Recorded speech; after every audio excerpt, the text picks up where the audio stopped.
नमस्कार मेरे प्यारे बब्बर शेर सैनियों, मैं प्रिंस कुमार, आपका मेंटर, आपका कैरियर। स्वागत करते हैं आपका अपना यूट्यूब चैनल ITT आइकन में। तो साथियों, सभी को गुड इवनिंग, राधे राधे।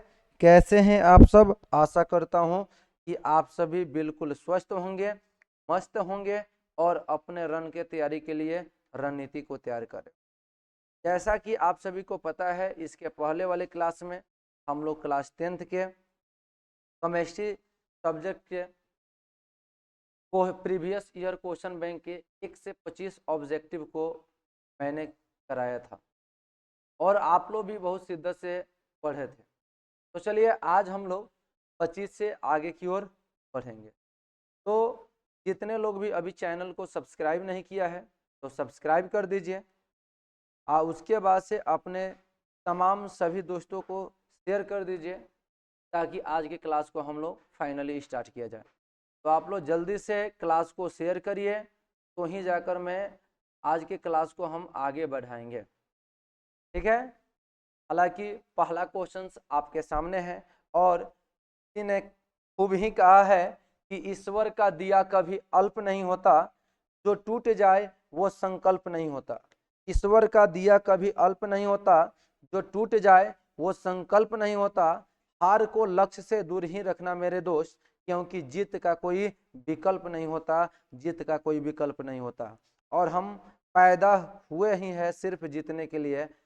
हार हमें मंजूर नहीं और एकमात्र संकल्प है, जब तक तोड़ेंगे नहीं तब तक छोड़ेंगे नहीं।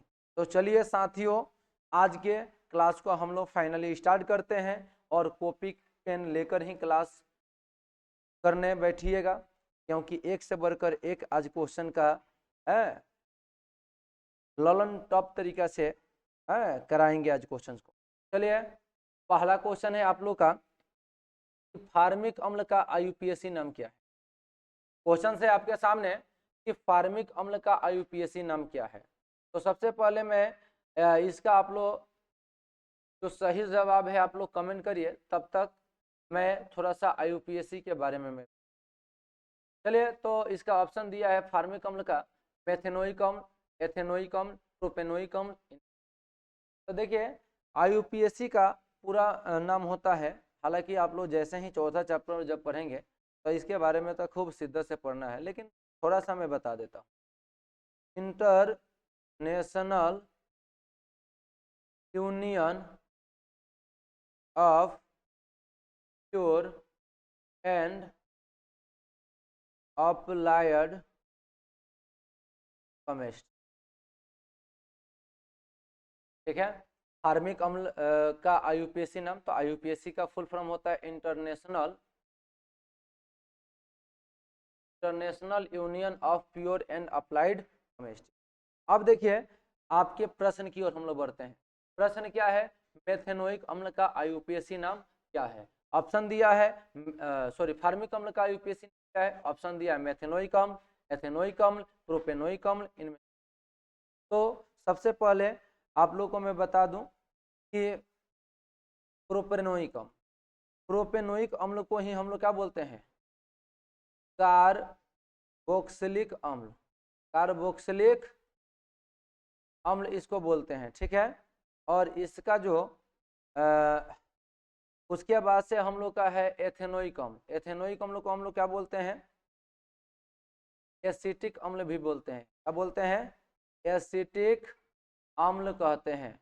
एसिटिक अम्ल जो कि किस में पाया जाता है, सिरका में पाया जाता है। ठीक है। इसका सूत्र होता है CH3COO। अब तीसरा आता है मेथेनोइक अम्ल। तो फार्मिक अम्ल को ही क्या कहते हैं, मेथेनोइक अम्ल। मेथेनोइक अम्ल को ही हम लोग क्या बोलते हैं, फार्मिक अम्ल कहते हैं, जो कि चींटी के डंक में होता है।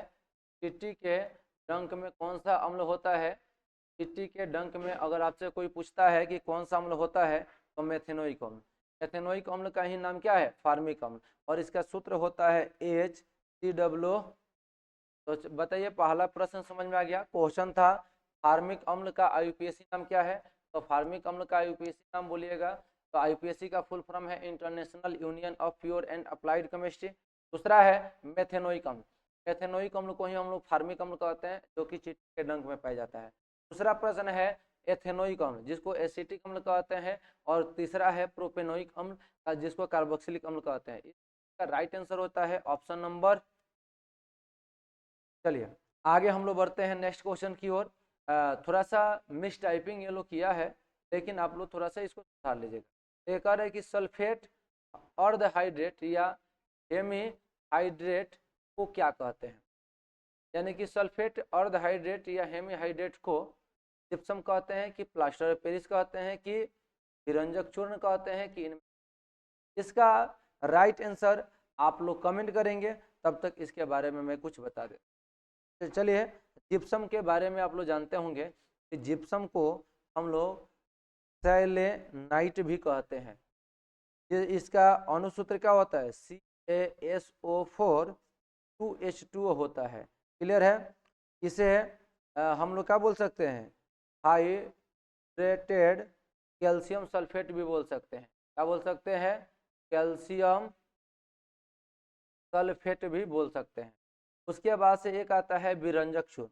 विरंजक चूर्ण को हम लोग क्या बोलते हैं, ब्लीचिंग पाउडर भी बोलते हैं। क्या बोलते हैं लोग, ब्लीचिंग पाउडर भी इसको हम लोग क्या कहते हैं, बोलते हैं। इसका सूत्र क्या होता है, CaOCl2 होता है। इसका रासायनिक नाम क्या होता है, कैल्शियम ऑक्सी क्लोराइड होता है। क्या होता है, कैल्शियम ऑक्सी क्लोराइड होता है। समझ में आ गया। तो आएगा विरंजक चूर्ण का रासायनिक नाम कैल्शियम ऑक्सीक्लोराइड, अणुसूत्र CaOCl2 होता है। इसे ब्लीचिंग पाउडर भी कहते हैं। जिप्सम को सेलेनाइट भी कहते हैं। इसका CaSO4 हाइड्रेट कैल्शियम सल्फेट कहते हैं। लेकिन कह रहा है कि सल्फेट अर्धहाइड्रेट किसको कहते हैं, तो आपको पता है प्लास्टर ऑफ पेरिस को ही हम लोग QP के नाम से जानते हैं। और इसका रासायनिक नाम क्या है, सल्फेट अर्ध हाइड्रेट बोलिए तो, या हेमी हाइड्रेट बोलिए तो, हेमी हाइड्रेट बोलिए तो इसलिए इसका राइट आंसर हो जाएगा option number B, plaster of Paris को सल्फेट अर्धहाइड्रेट या हेमी हाइड्रेट कहते हैं। इसलिए 27 का राइट आंसर हो जाएगा ऑप्शन नंबर। चलिए आगे हम लोग बढ़ते हैं। देखिए इसमें भी मिस टाइपिंग किया है, लो आप लोग थोड़ा सा सुधार लीजिएगा। क्वेश्चन है कि सोडा अम्ल अग्निशामक में किसका उपयोग किया जाता है। यानी कि सोडा अम्ल अग्निशामक में किसका उपयोग किया जाता है। तो मैं आप लोग को थोड़ा सा पहले बात बता दूं। सोडा अम्ल अग्निशामक जो होता है वो किस मिलकर बना होता है। सोडा अम्ल अग्निशामक जो होता है आपको पता रहनी चाहिए, sodium by carbonate plus sulphuric अम्ल के संयोग को कहते हैं। यानी कोई आएगा कि कोई क्या बोलेगा कि सोडा अम्ल अग्निशामक में किसका उपयोग करते हैं, तो सबसे पहले तो आपको जानना है कि सोडा अम्ल अग्निशामक कहते किसे हैं। तो आप लोग को पता रहनी चाहिए कि सोडा अम्ल अग्निशामक किसको कहते हैं। सोडियम बाइकार्बोनेट और सल्फ्यूरिक अम्ल के मिश्रण को हम लोग क्या बोलते हैं, सोडा अम्ल अग्निशामक कहते हैं। हालांकि आपका आंसर भी मिल ही गया होगा। फिलहाल हम लोग देख लेते हैं। ठीक है, कह रहा है कि सोडा अम्ल अग्निशामक में किसका उपयोग करते हैं, तो ऑप्शन है sodium carbonate, calcium carbonate, sodium hydrogen carbonate, calcium by carbonate. तो 28 का राइट आंसर क्या हो जाएगा, आप लोग को तो पता चल ही गया होगा, लेकिन उसके पहले थोड़ा सा और बात इसमें बता देते हैं है कि सोडियम कार्बोनेट तो बिल्कुल नहीं होगा। ठीक है, कैल्शियम कार्बोनेट भी नहीं होगा, सोडियम हाइड्रोजन कार्बोनेट या बाइकार्बोनेट। ठीक है, तो इसका राइट आंसर क्या हो जाएगा, सोडियम हाइड्रोजन कार्बोनेट हो जाएगा। इसलिए इसका राइट आंसर क्या हो जाएगा, ऑप्शन नंबर सी। अरे बाई मतलब खाई, ना खाई तो धुआई, सोडियम बाइकार्बोनेट तो NaHCO3, समझ में आ गया। तो NaH है, सोडियम बाइकार्बोनेट का सूत्र क्या होता है, NaHCO3 होता है। क्लियर है। चलिए आगे हम लोग तो ये क्लियर हुआ कि नहीं, सोडा अम्ल अग्निशामक में किसका उपयोग करते हैं। तो सोडा अम्ल अग्निशामक सबसे पहले सोडियम बाइकार्बोनेट या sodium hydrogen carbonate plus sulphuric अम्ल के मिश्रण को कहते हैं। उसके बाद से ऑप्शन दिया है sodium carbonate, calcium carbonate, sodium hydrogen carbonate, calcium bicarbonate. इसका राइट आंसर हो जाएगा ऑप्शन नंबर सी। ठीक है, चलिए आगे की ओर हम लोग बढ़ते हैं। अगला प्रश्न है, देखिए, और इसका आप लोग जवाब दीजिए, तब तक इसका नागिन डांस करा रहे हैं। देखिए, कह रहा है कि जल की अस्थायी कठोरता को हटाने के लिए इसका उपयोग किया जाता है। यानी कि कह रहा है कि जल के अस्थायी कठोरता को हटाने के लिए किसका उपयोग किया जाता है। कह रहा है कि बेकिंग सोडा का, धोने वाला सोडा का, विरंजक चूर्ण का। इसका राइट आंसर आप लोग कमेंट करेंगे कि जल की अस्थायी कठोरता को हटाने के लिए का उपयोग करते हैं। बहुत ही आसान क्वेश्चन है, तो मेरे को बताना ही नहीं है क्योंकि आप लोगों को क्लियर हो जाएगा। बेकिंग सोडा, विरंजक चूर्ण और धोने वाला सोडा। तो आपको पता है कि बेकिंग सोडा का हम लोग यूज किस अपमार्जक वगैरह में करते हैं, उसका से विरंजक चूर्ण का ब्लीचिंग करने के लिए, और धोने वाला सोडा का ही हम लोग प्रयोग किसके लिए करते हैं, जल की कठोरता को दूर करने के लिए। राइट आंसर हो जाएगा ऑप्शन नंबर। चलिए आगे हम लोग बढ़ते हैं। पोटेशियम नाइट्रेट का रासायनिक सूत्र। क्वेश्चन कह रहा है कि पोटेशियम नाइट्रेट का रासायनिक सूत्र क्या है। तो ऑप्शन दिया है Na2 NH4Cl KNO3Cl। ठीक है, क्या कह रहा है कि पोटेशियम नाइट्रेट का रासायनिक सूत्र है तो Na2HCl NO3 NaCl। इसका राइट आंसर क्या होगा आप लोग कमेंट करिए, तब तक कुछ बातें को मैं बता दें। आइए NaCl से बताते हैं। तो सबसे पहले NaCl के बारे में आप लोग क्या जानते हैं, आप लोग कमेंट करिए भाई। NaCl के बारे में क्या क्या जानते हैं आप सभी। हाँ, तो NaCl को हम लोग क्या कहते हैं, सोडियम क्लोराइड कहते हैं। क्या कहते हैं जी, सोडियम क्लोराइड कहते हैं। और इसे ही हम लोग साधारण नमक के नाम से। उसके बाद से आता है NH4Cl। तो NH4Cl को हम लोग क्या बोलते हैं, अमोनियम क्लोराइड बोला जाता है। क्या बोला जाता है, अमोनियम क्लोराइड के नाम से जाना जाता है। अब अगला है Na2 को हम लोग क्या कहते हैं, सोडियम कार्बोनेट के नाम से जाना जाता है। के नाम से जाना जाता है, सोडियम कार्बोनेट के नाम से क्या किया जाता है, जाना जाता है। अब बात आता है, एक बच गया, ये मतलब पोटेशियम NO3 मतलब देखिए पोटेशियम नाइट्रेट कहते हैं। पोटेशियम नाइट्रेट किस कहते हैं, आप लोग राइट का आंसर कमेंट करिए। पोटेशियम नाइट्रेट तो KNO3। देख लीजिए, ऑब्जेक्टिव का हम लोग नागिन डांस करा दे रहे हैं भाई साहब। आप लोग थोड़ा सा क्लास को शेयर करिए और सब्सक्राइब करिए चैनल को, और अधिक से अधिक पढ़ने वाले बच्चों को शेयर करिए ताकि इसका वो लोग भी बेनिफिट उठा सके। चलिए, तो इसी के साथ हम लोग नेक्स्ट क्वेश्चन की ओर बढ़ते हैं। देखिए फिर मिस टाइपिंग हो गया है। किस pH मान वाला विलयन सबसे अधिक अम्लीय होगा। तो ऑप्शन दिया है 1 2 3 4। इसका आंसर तो मैं नहीं बता सकता हूँ क्योंकि ये तो हमारा जितने भी बब्बर शेर है इसका गर्दा उड़ा देगा रे भाई। मैसेज करो इसका राइट आंसर आप सभी। किस pH मान वाला विलयन सबसे अधिक अम्लीय होगा, सबसे अधिक अम्लीय होगा। चलिए, तो आपको पता है भाई उदासीन रहता था, इसके ऊपर बढ़ने पर क्षारीयता बढ़ता था है, इसके इधर बढ़ने पर क्या हो रहा था, अम्लीयता बढ़ रहा था। ठीक है, तो आप लोग 7 से जैसे ही इधर बढ़ेंगे क्या होगा, अम्लीयता बढ़ेगा। यानी कि 4 3 2 1, तो सबसे अधिक अम्लीय कौन होगा, 1 होगा। इसलिए इसका राइट आंसर हो जाएगा A, मतलब 1 मतलब 1। ठीक है, चलिए आगे बढ़ते हैं। फिर एक क्वेश्चन मिल गया रसगुल्ला जैसे, हमारे पेट से कौन सा अम्ल उत्पन्न, माय डियर ध्यान से आप लोग सुनेंगे कि हमारे पेट से कौन सा अम्ल उत्पन्न होता है। तो ऑक्जेलिक अम्ल, सिट्रिक अम्ल, हाइड्रोक्लोरिक अम्ल, टार्टरिक। क्या है, ऑक्जेलिक अम्ल, सिट्रिक अम्ल, हाइड्रोक्लोरिक अम्ल, टार्टरिक। तो आइए आप लोग इसका राइट आंसर दीजिए कि हमारे पेट में कौन सा अम्ल उत्पन्न होता है, तब तक इसका हम लोग आंसर बताते हैं। तो ऑप्शन कह रहा है पहला कि ऑक्जेलिक अम्ल। आपको पता है कि ऑक्जेलिक अम्ल का अनुसूत्र होता है C2H5O4 होता है, और ये किस में पाया जाता है ऑक्जेलिक अम्ल? टमाटर में पाया जाता है। किस में पाया जाता है? ये तो होगा नहीं। अब बात आता है सिट्रिक अम्ल। सिट्रिक अम्ल का सूत्र होता है C6H8O7 और यह किस में पाया जाता है?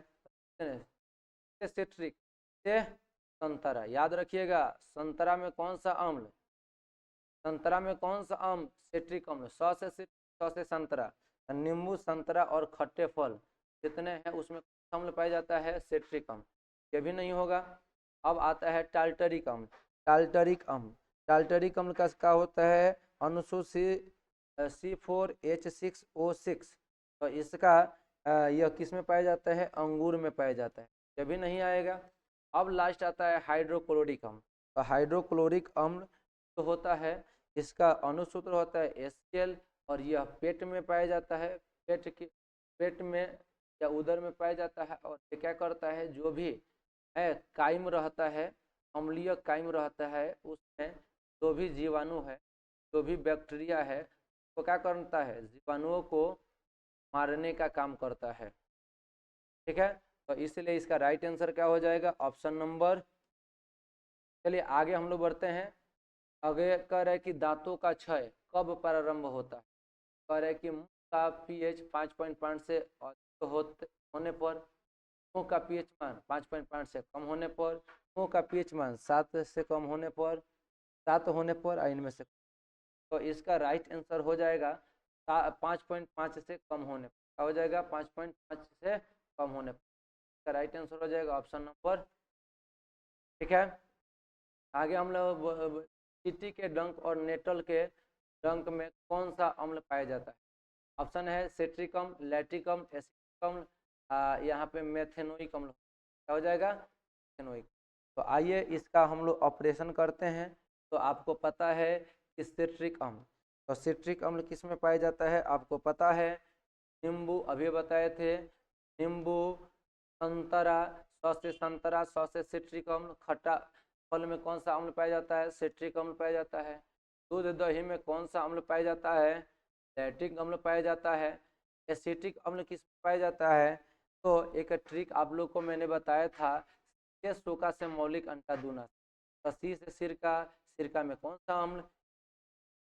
सिरका में कौन सा अम्ल? एसिटिक अम्ल। और सी से सिरका। आप लोग को ट्रिक बताया गया था, ये सोका से मौलिक अंटा दूनासा। तो सिरका एस पाया जाता है, सिरका में पाया जाता है। ठीक है, और मेथेनोइक अम्ल, मेथेनोइक अम्ल को क्या कहते हैं? फार्मिक अम्ल कहते हैं। अभी कुछ देर पहले मैंने बताया था। और फार्मिक अम्ल क्या होता है? चींटी के डंक में होता है, चींटी के डंक में अम्ल होता है फार्मिक अम्ल। आंटी लिखल बा, चींटी होगा के डंक में कौन सा अम्ल पाया जाता है? फार्मिक अम्ल। राइट आंसर हो जाएगा ऑप्शन नंबर ए। चलिए आगे हम लोग बढ़ते हैं। अगला प्रश्न है आपके सामने, लैक्टिक अम्ल का प्रकृति क्या है? क्वेश्चन तो बहुत आसान है, थोड़ा सा आप लोग को कंफ्यूज करने के लिए आया है। देखते हैं कितने हमारे बब्बर शेर कहते हैं। आगे इसका राइट में आंसर मैसेज करिएगा। फिलहाल हम आगे बढ़ते हैं। लैक्टिक अम्ल का प्राकृतिक स्वरूप क्या है? दही, टमाटर, सिरका। देखिए, इमली में कौन सा अम्ल पाया जाता है? अभी मैंने बताया था। इमली में कौन सा अम्ल पाया जाता है? जल्दी से बता दीजिए। तो इमली में आपको पाया जाता है टाल्टरिक अम्ल पाया जाता है। क्या बात है? सिरका में एसिटिक अम्ल पाया जाता है, अभी आप लोग को पता है। अम्ल हो पाया जाता है टमाटर में, ऑक्जेलिक पाया जाता है। और दूध दही में ही क्या पाया जाता है? लैक्टिक पाया जाता है। इसका राइट आंसर क्या हो जाएगा? ए। ठीक है, आगे हम लोग बढ़ते हैं। अगला प्रश्न है कि टार्टरिक अम्ल पाया जाता है संतरा में। संतरा में क्या होता है? संतरा में क्या पाया जाता है? अभी बताए थे, अभी मैंने प्रीवियस बताया था कि संतरा वगैरह में क्या हो जाएगा? तो नींबू, संतरा जितने भी है इस सब में क्या होता है? जल्दी से आप लोग कमेंट करिए। अरे भाई, सिट्रिक अम्ल होता है, सिट्रिक अम्ल होता है। क्या बात है? सिरका में कौन सा अम्ल होता है? होता है, अभी तो मैंने बताया था। और टमाटर में कौन सा अम्ल पाया जाता है? ऑक्जेलिक अम्ल पाया जाता है। अब बच गया एक इमली, नहीं तो टार्टरिक अम्ल पाया जाता है। टार्टरिक अम्ल पाया जाता है इसका राइट आंसर हो जाएगा ऑप्शन नंबर बी। चलिए आगे की ओर बढ़ते हैं। अगला प्रश्न है कि सिट्रिक अम्ल का प्राकृतिक स्रोत क्या है। सिट्रिक अम्ल का प्राकृतिक स्रोत क्या होगा, अभी मैंने बता दिया है, इसलिए फिर नहीं लिखूंगा। तो सिट्रिक अम्ल का क्या होगा, तो आपको पता है कि इमली में कौन सा अम्ल होता है, अभी मैंने बताया टाल्टरिक अम्ल होता है, अम्ल होता है टाल्टरिक होता है। उसके बाद से टमाटर में कौन सा अम्ल होता है, ऑक्जेलिक अम्ल होता है। दही में कौन सा अम्ल होता है, लैक्टिक अम्ल होता है। और नींबू में ही क्या होता है, सिट्रिक अम्ल होता है। अभी मैंने बताया था 100 से सिट्रिक में कौन सा अम्ल, सिट्रिक। क्लियर है। चलिए आगे हम लोग, इसका राइट आंसर क्या हो जाएगा, ऑप्शन नंबर सी हो जाएगा। ठीक है, नेक्स्ट हम लोग बढ़ते हैं। है, तब तक इसका आप लोग राइट आंसर कमेंट करिए। क्लास कैसा लग रहा है, आप सब बता नहीं रहे हैं, आप लोग बहुत है भाई। हम आप लोग के लिए इतना मेहनत कर रहे हैं, एक से बढ़कर एक रेशियो लगा दिए हैं आपके लिए, और आप लोग थोड़ा सा सपोर्ट नहीं कर सकते हैं भाई। सारे लोग शेयर कर दीजिए तो दबा कर एक बार।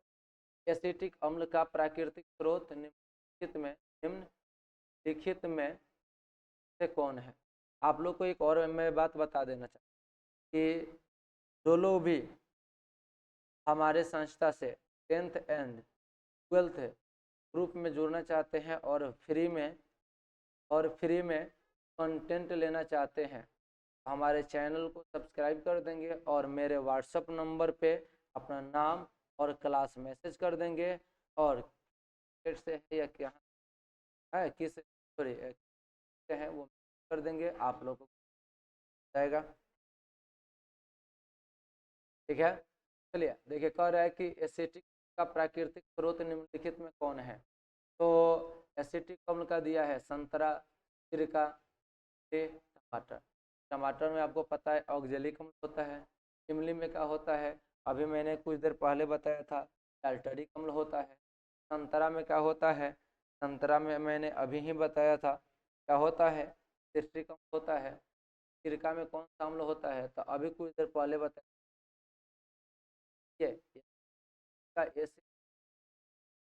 में कौन सा अम्ल पाया जाता है, एसिड। इसका राइट आंसर हो जाएगा ऑप्शन नंबर बी। समझ में आ गया।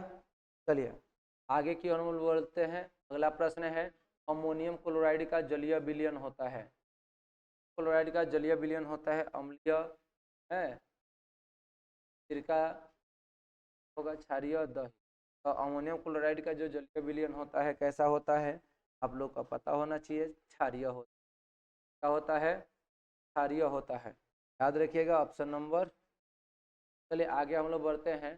शल्य चिकित्सा में टूटी हड्डियों को जोड़ने के लिए प्रयुक्त होने वाली रासायनिक, तो खाने वाला सोडा का तो उपयोग आपको पता ही है, होने वाले को धोने। जिप्सम का निर्माण, जिप्सम का उपयोग प्लास्टर और पेरिस खाने के रूप में। अब एक बच गया बबुआ, पीओ का हम लोग उपयोग किसके लिए करते हैं, तो हड्डियों को जोड़ने के लिए। राइट आंसर हो जाएगा ऑप्शन नंबर। चलिए ठीक है, आगे की ओर अगला जो प्रश्न है, अगला जो प्रश्न है कि दही में कौन सा अम्ल पाया जाता है। दही में कौन सा अम्ल पाया जाता है, ऑप्शन है टार्टरिक अम्ल, फार्मिक अम्ल, ठीक है, लैक्टिक अम्ल, एसिटिक अम्ल। दही में कौन सा अम्ल पाया जाता है, तो आपको पता है कि एसिटिक अम्ल किस में पाया जाता है, एसिटिक अम्ल किस में पाया जाता है, सिरका में पाया जाता है। यार इतना बार क्वेश्चन आ गया कि आप लोग को नींद में भी अगर पूछ दिया जाए तो नहीं है। चलिए आगे हम लोग बढ़ते हैं। इमली में कौन सा अम्ल पाया जाता है, टार्टरिक अम्ल, और चींटी के डंक में फार्मिक अम्ल पाया जाता है। अब बच गया बबुआ लैक्टिक अम्ल है, तो हमारा ठीक है, तो इसलिए 41 का राइट आंसर हो जाएगा ऑप्शन नंबर सी। आगे बढ़ते हैं। अगला प्रश्न है कि लौंग तेल किस प्रकार का सूचक है, तो प्राकृतिक, संश्लेषित और गंधीय। आपको मैं बता दूं कि सूचक को सेकंड ही शायद क्वेश्चन था, उसमें कोई अच्छा से एक्सप्लेन। तो लोग भी इस वीडियो, इसके पहले वाले वीडियो को देखे हैं, वाले वीडियो, ठीक है, और आप लोग इसको नोट डाउन करते भी रहिए, बेटर आप लोग को कंटेंट दिया जा रहा है। चलिए आगे है, लौंग तेल किसका सूचक है तो गंधीय सूचक है, इसलिए right answer option number C. आगे है प्लास्टर ऑफ पेरिस का रासायनिक नाम, तो आगे आइए। तो कैल्शियम सल्फेट, तो रासायनिक नाम प्लास्टर ऑफ पेरिस का कैल्शियम सल्फेट, तो ये तो हो ही नहीं सकता है। Calcium sulphate monohydrate, calcium chloride, calcium sulphate, अर्धहाइड्रेट, का राइट आंसर क्या हो जाएगा? अर्धहाइड्रेट, और हाफ है, ठीक है, इसका राइट आंसर हो जाएगा ऑप्शन नंबर। चलिए, आयोडीन युक्त नमक है, तो आपको पता है ऑप्शन दिया है NaCl की आई, NaCl की IO3, तो आप लोग पढ़े हैं कि आयोडीन युक्त है तो आयोडाइड के मिश्रण दोनों क्या होता है? आयोडीन युक्त। चलिए आगे देखिए, यहाँ पे मिस टाइपिंग है कि लिटमस विलियन जब न तो अम्लीय हो और न तो क्षारीय हो तो किस रंग का होता है? विलियन का बात किया जाए, ऐसे भी का जो रंग होता है वो आपका बैगनी, ठीक है ना, क्या बात है, बैगनी होता है, लाल नीला बैगनी, क्या हो जाएगा? बैगनी हो, ऑप्शन नंबर। चलिए आगे हम लोग बढ़ते हैं। प्लास्टर ऑफ पेरिस का सूत्र क्या है? ये क्वेश्चन मैं नहीं बताने वाला, तो आप लोग अपने से पूछिए। तो क्या है? CaSO4 हाफ एच टू, अब बताओ इसका राइट आंसर क्या हो जाएगा? इसका राइट आंसर क्या हो जाएगा? आप लोग कमेंट करिए, मैं नहीं करने वाला हूँ, नहीं करिएगा तो मैं तो करबे करूँगा। क्या है? Na2CO3 10H2O, उसको क्या कहेंगे? Na2CO3 उसको क्या कहेंगे? बताइए जल्दी से।